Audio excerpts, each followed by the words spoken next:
Hey everyone, in this video I'll show you how to indent in Smartsheet.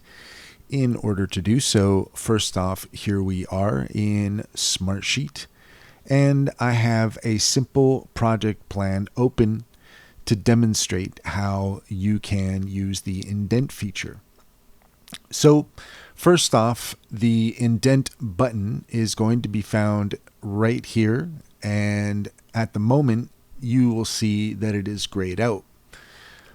What we want to do is, if we want to indent a certain line so that we are categorizing things, then I will demonstrate here so that you can see what exactly, under what circumstances you can use the indent feature.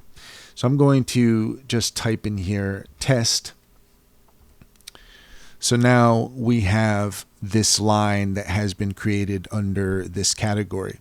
If we want to create another subcategory, I'm going to select the new word or line that we have added. And what you can see up at the top is now the indent button has lit up.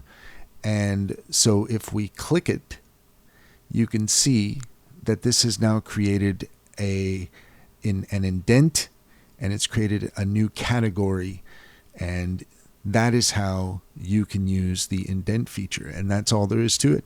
If you found this video helpful, please leave a comment and like and subscribe for more helpful tips.